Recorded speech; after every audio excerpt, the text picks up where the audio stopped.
wealthy with literature, but it was an oral literature. Celebrating culture and tradition. And we're going to learn about George Washington. We should learn about General Cavazos. Hispanic Heritage Month runs from September 15th to October 15th. A lot of cactus, chile, squash, beans, corn. And honors the achievements of Hispanic Americans throughout the country.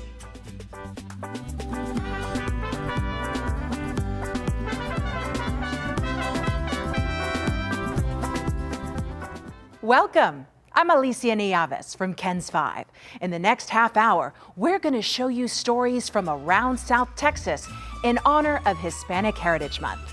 First, let's start at the beginning. The remembrance has not always been a month-long observation. It actually began in 1968 when President Lyndon B. Johnson signed the National Hispanic Heritage Week bill into law. Representative Esteban E. Torres of California proposed a bill to expand the observance, saying more time was needed to properly observe Hispanic culture and achievement. In 1988, the month-long observance was signed into law by President Ronald Reagan. President George H.W. Bush became the first president to declare the 31-day period beginning on September 15th Hispanic Heritage Month. September 15th is significant because it's the anniversary of independence for Latin American countries Costa Rica, El Salvador, Guatemala, Honduras, and Nicaragua. Mexico also celebrates its independence September 16th, or 16, followed by Chile, September 18th. A never-before-seen photo of Selena went on display this year in San Antonio. This gem was found by local photographer Al Rendon. KENS 5 reporter Henry Ramos takes us inside the exhibit. Yeah, it is special. Step foot into a colorful world. 50 years of work nestled inside the Whitty Museum. I would have never thought when I went to that first concert in 1973 that 50 years later here we would be. The Mi Cultura, bringing shadows into the light, is a new exhibition. The eyes behind this work, photographer Al Rendon. Being a photographer in San Antonio my whole life, it's kind of like you can't just photograph all the happy moments. There's going to be sad moments. This exhibit took Rendon nearly 3 years to put together. Each room captures moments in time and faces he won't forget. And when you see the photo, you remember being there, you remember the person. In his archive of work, Rendon stumbled upon this never-before-seen photo of Selena. And that's when I got the first goosebumps of like, wow, she's really special. It dates back to 1990 and was taken here in the Alamo City. But somehow this got overlooked because it was on a partial roll. The San Antonio native has taken countless photos of the Queen of Tejano music. One year, he snapped the opportunity of a lifetime.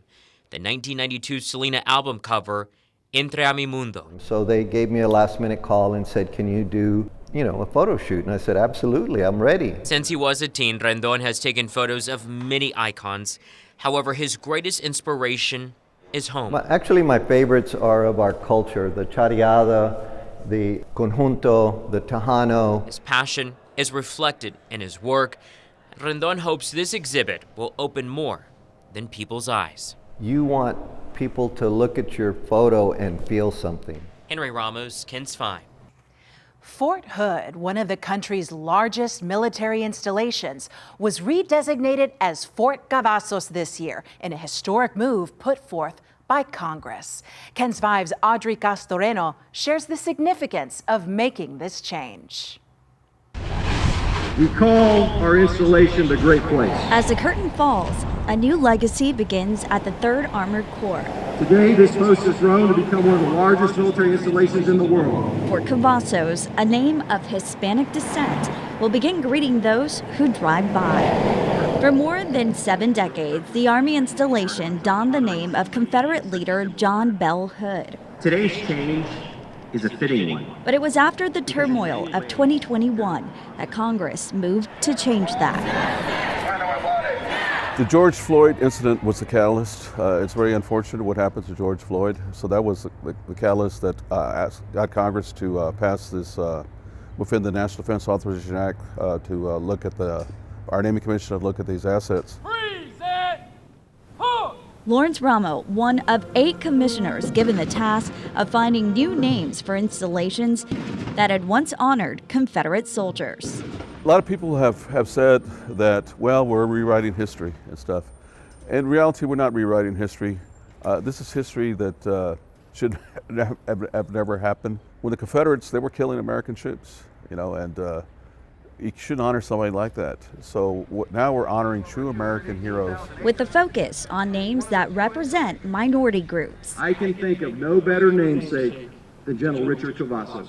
What was important is the Department of Defense, the military, we're a demographic of our society, and now we represent like Hispanics, 19% of the population. So we have to have a demographic representation, but most of your military installations were just named after whites, you know, and so it was an opportunity for us to see if we could have some diversity. With the help of the community and advocacy groups like LULAC, they landed on General Richard Edward Cavazos. He symbolizes the American dream in reference to Latinos and what we can achieve when we put our minds to it.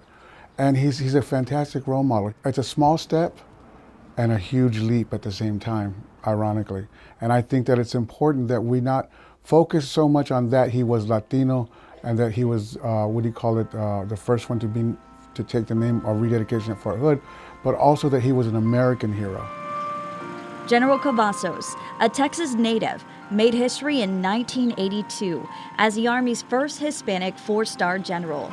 A hero of the Korean and Vietnam Wars, Cavazos served the Army for 33 years. Spending some of his last years here in San Antonio, General Cavazos died in 2017 and was buried right here at Fort Sam Houston National Cemetery. We don't live in a vacuum. It's about all of us. So if we're going to learn about Ulysses S. Grant and we're going to learn about George Washington, we should learn about General Cavazos. Hooray! Boots on the ground supporting the move. I think being able to focus on telling the story of leaders who have come before us, who look like us, who in some cases even know our own language, I think that's significant, and it really, that representation really strikes you to the core because you can see yourself as a leader growing into their shoes as well. A symbol of leadership and a legacy that will live on for generations. Audrey Castoreno, KENS 5. Hispanics are now the largest demographic group in Texas. That's according to the latest U.S. Census population estimates from earlier this summer. Here's Anayeli Ruiz with how it will impact Texas. It's official. Latinos make the biggest demographic in the state. We were not shocked. The Houston Hispanic Chamber of Commerce proclaimed this about 15 years ago. The U.S. Census says in 2022, they estimate 40.2% of the state population in our state is made up of Hispanics, 39.8% white, 13.4% Black, and about 5.7% Asian. For all race ethnicity groups, there has been a decline in fertility rates over the last handful of years. Having said that, you do see higher levels of fertility among Hispanic. But it's data that researchers say won't make much of a difference for cities like Houston, since we've already seen that shift over a decade ago. In many ways, embraced that growing diversity. But what many hope comes out of this is change for the betterment of Hispanics. We know that we are still far behind in terms of pay equity, educational attainment, representation, seats on corporate boards. The list goes on and on. Researchers also hope that local, state, and federal government sees a shift and embraces this new diversity by offering proportional resources to all. They should all have those opportunities to get access to the education, the training, the skills that are needed so that they are, able to continue to build and push forward the state of Texas and continue to keep the state of Texas competitive in the economy of tomorrow. For Hispanic Heritage Month last year, we profiled Hispanic authors from San Antonio, including Carmen Tafoya. After a decades-long career, she continues to entertain with her writing and performing her one-woman show. In part one of her interview with photojournalist Mike Vigil, she talked about how an upbringing on the west side of San Antonio pointed her to her passion. Never write with pencil, mija. It is for those who would erase. We were hungry to see our experience because none of the books had us in them. So my desire was to do something that would bring those stories, those beautiful stories that I heard all around me in the neighborhood. Write with ink or mud or berries grown in gardens never owned. I went to West Side schools. At that time, they were not very affirming of our culture or our language. They were suppressing of it. The images that we got of ourselves from the schools were also very negative. Their awareness of what our culture taught was way off from reality. I mean, there were no libraries on the west side of town. There were no libraries in most of the schools. So you might think, based on that, that we were very literarily poor. And no, we were wealthy with literature, but it was an oral literature. Everything from corridos to bedtime stories that were polished and were passed on for generations. Furthermore, we were punished for speaking Spanish or even pronouncing our own names correctly. So it didn't kill our Spanish, but it made us feel hungry for our language and our culture. Fortunately, Mexican-American culture, Hispanic culture, has a great reverence for education. So when the Chicano movement came along and the Chicano literary movement in the late 60s and the early 70s, I thought that was the best thing in the whole wide world. Writing was kind of in my blood and in my barrio. I just thought this was so exciting to be able to take these stories and put them in a way that could reach more people. Little did I know that years later, that would mean that things that I wrote would reach people on the other side of the planet that I had never met, but that they would appreciate and be touched by something and identify with something that I wrote about here. Because as human beings, we're very close. We're all connected. We're really all familia. And literature that travels the world allows us to see that. In part 2 of her interview, Tafoya spoke about the lasting impact of bilingual education, her career teaching college students, and what San Antonio means to her. I had all of these stories in me. The minute I heard about bilingual education, I decided that's what I wanted to be. I got a bachelor's degree. I got a master's degree. Texas Lutheran College wanted me to direct their Mexican-American Studies Center. So I ended up teaching college when I was 22. I signed the contract when I was 21. I went on and got my doctorate. Guess what? I specialized in bilingual education. That was what was weighing on me as one of the greatest injustices that I saw, to take a people's voice away. And, of course, what comes next? Bilingual literature. Where's the literature that reflects Mexican-American culture? That began to pull me. Make your mark proud and open. I went into poetry first. Brave, beauty folded into its imperfection like a piece of turquoise marked. And short stories, then children's lit. I've been able to put a lot of books out there. I've done poetry of place. I've done poetry for children. I've done poetry for adults. I've done short stories.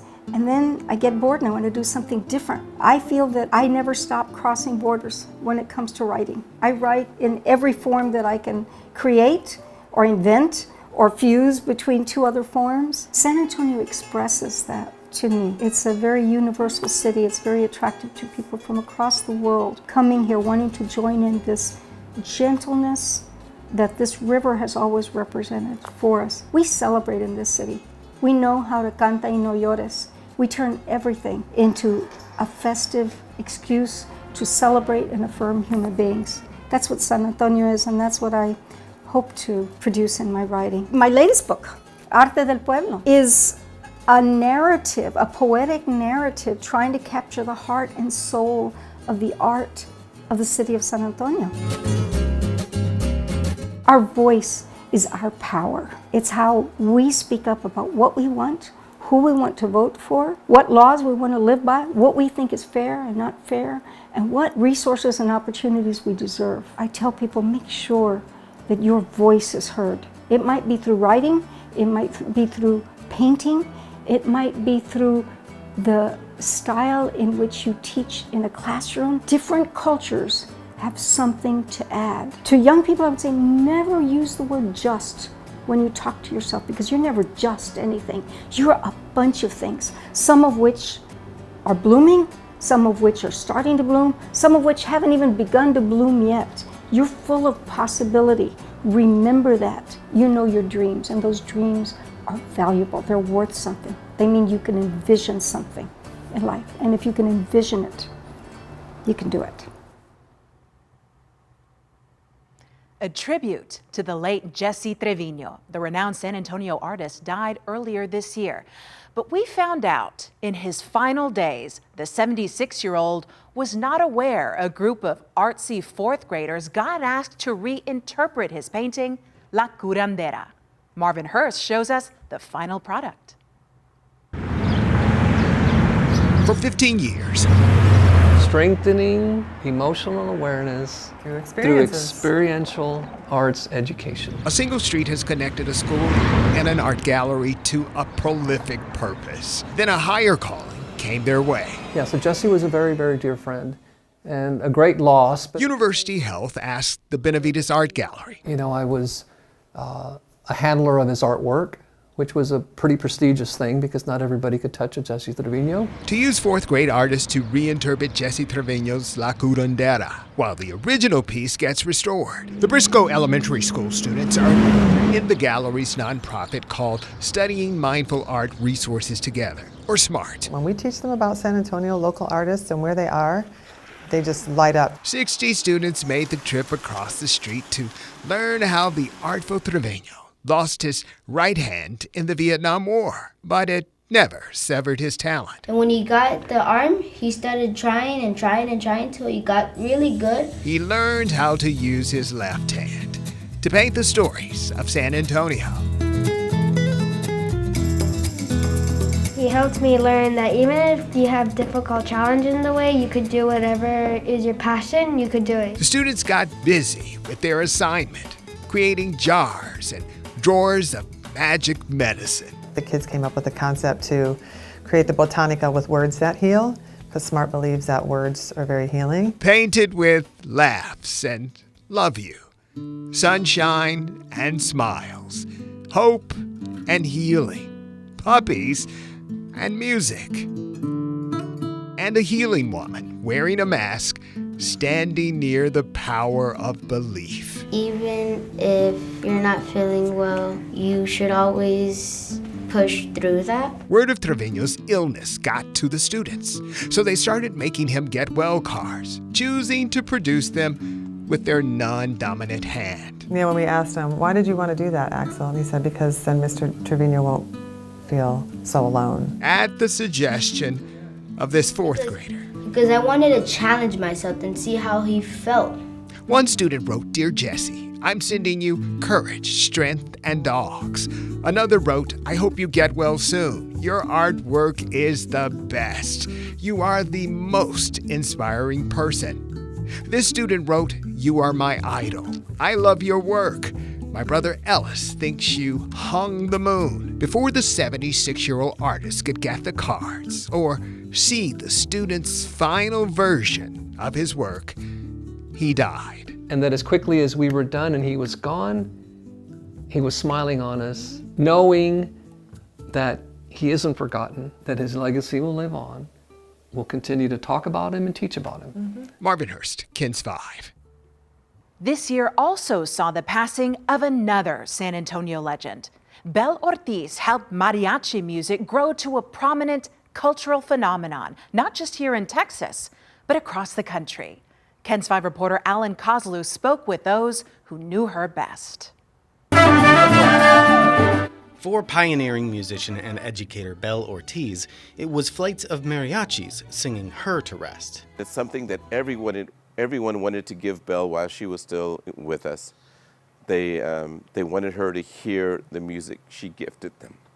Anthony Medrano played with Ortiz for decades as a member of Mariachi Campanas de America. He says during the last year of her life, as her memory was failing her, she inadvertently planned her own serenade. We're going to have TV there, and it's going to be all over the news.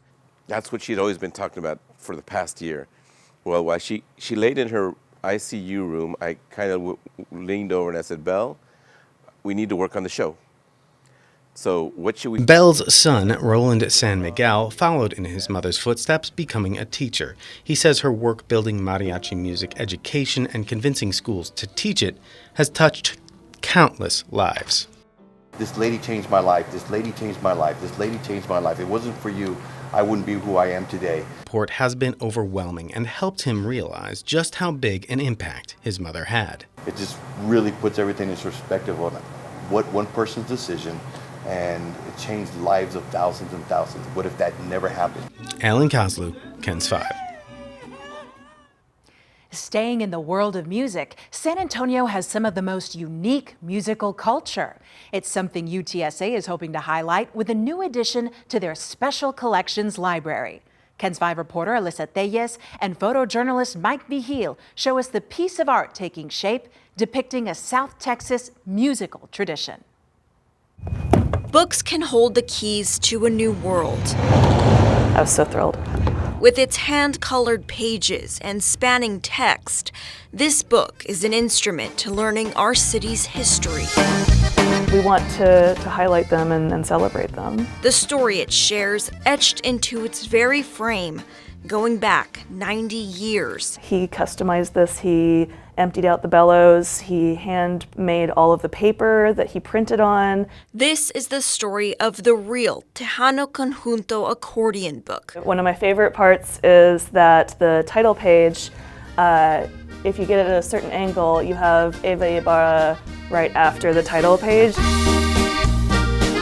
Made from a 1930s Hohner accordion. Because of the accordion being so important to San Antonio's culture, they thought that they would buy one of our accordion books. Peter Thomas and his wife Donna are book artists. They've been in the business for 40 years, but have been making accordion books for more than a decade. Our San Antonio and South Texas accordionist. UTSA librarian Steph Knoll commissioned them to make the book in 2020. I wanted to have something that represented and highlighted accordionists, but especially our local accordionists. But the book didn't come into tune right away. As with many things, the pandemic presented a challenge. I was really hoping that I would be able to meet some of the players, learn a little bit about what is the culture, and couldn't do that. But with the help of the Arhuli Foundation, the Guadalupe Cultural Arts Center, and UNT professor Catherine Ragland, the work was able to take form. But as a book artist, it's not about publishing information as much as it's creating a work of art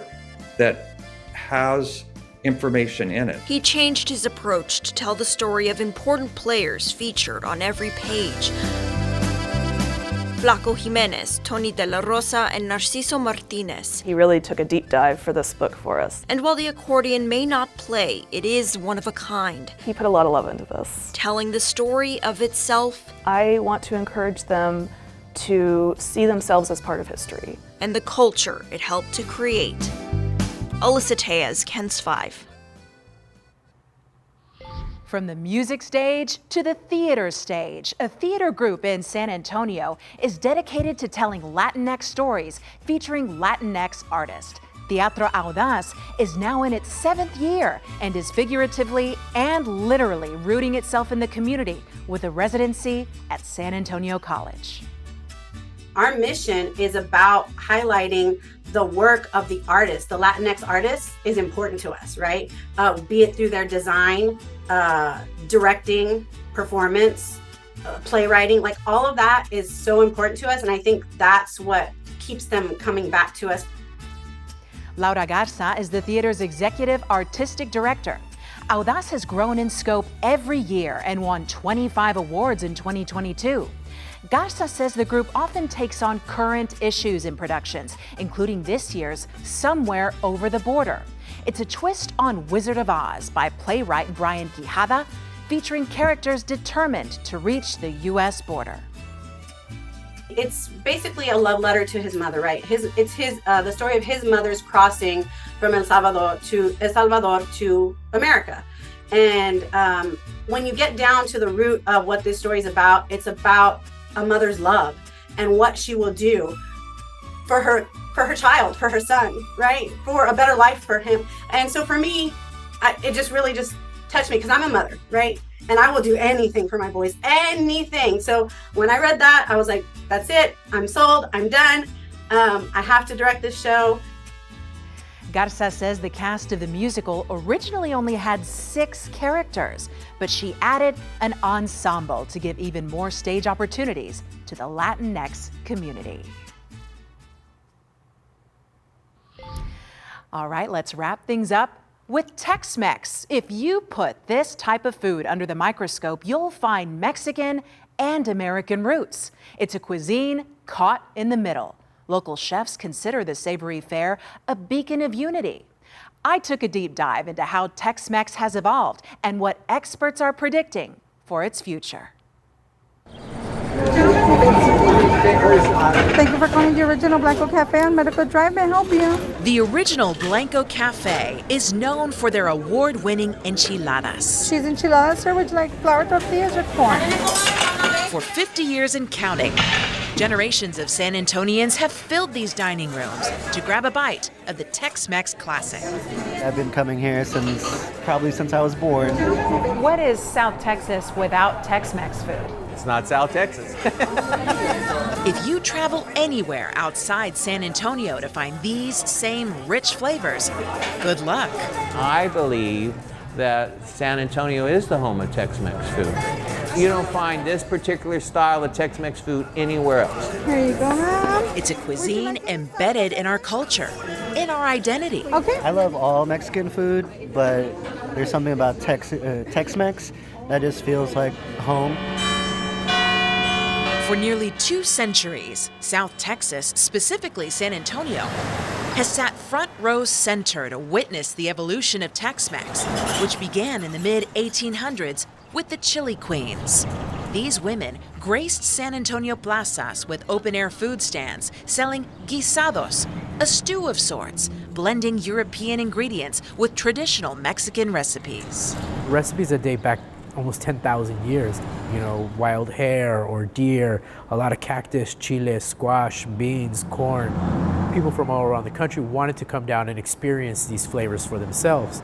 The iconic Chili Queens were run out of business when San Antonio enforced strict early sanitation reform laws. It was this idea that if you weren't white and making these foods, that it wasn't sanitary. That discrimination was embedded in the food early on. By the early 40s, there was no more Chili Queens left. From the 1940s until the 2000s, the cuisine evolved to the style many of us are accustomed to today. Tex-Mex is very commercial. It's cheap. The yellow cheese introduced to Tex-Mex pointed to the easy accessibility of these ingredients at the time. In Mexico, you don't see a lot of yellow cheeses. It's white cheeses, the cotija, the queso fresco, things like that. And so those little changes started to create its own type of food. Well, this is the nixtamalized corn. Right around the exit of the Chili Queens, Stephen Pizzini's family planted culinary roots in the Alamo City. My great-uncle Frank, in 1932, manufactured and invented the molino that we still use. Using his grandmother's recipes from Mexico, the family opened Teca Molino in 1938 and Taco Hut 20 years later. Each restaurant a Tex-Mex staple. As a child, we called it Mexican food. I started using the word Tex-Mex in 1992. And in 1996, when I owned the Taco Hut, I patented a slogan name where the Tex got the Mex. Okay, you want onions on your enchilada? Today, Pizzini owns and operates Lala's Gorditas, right around the corner from Mission Concepcion. We consider ourselves the home of the puffy taco. He serves his grandmother's original recipes to loyal customers who grew up with them. Those memories, those smells, and that's why I did this. Late last year, food critics attacked Tex-Mex, proclaiming the death of the cuisine as we know it. Cruz, your order's ready, Cruz. That strikes a nerve with Chef Pizzini. And this is Angela's. He believes consistency and tradition are critical to survival. Let's celebrate Tex-Mex food. Let's not dismiss it. It is a cuisine. Hey guys, come on in. Before our eyes. Or next time we cut the carrot and then mandolin. We see in many spaces We wanted to open a restaurant that could tell the history of Mexico through its gastronomy. We had a lot of fun kind of reworking some of these ingredients. the originality of this cherished cuisine coming back. So here we have our flour tortillas that we've made using white Sonora wheat. And on the side, we have our house-smoked pecan butter. More ingredients originating in Mexico are easier to get. Right near the coastline off of Sonora grows the iconic chile chiltepin. Many believe Tex-Mex has come full circle. I think it's time that we take it back and honor it the way that it's supposed to be honored. Let's honor it, let's respect it, let's celebrate it. More importantly, let's eat it.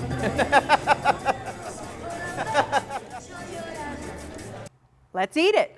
We hope you enjoyed this special programming from KENS 5 Plus. And remember, you can find all of these stories and much more on our website, kens5.com, and be sure to follow us on YouTube, Facebook, Twitter, and Instagram. For KENS 5, I'm Alicia Nieves.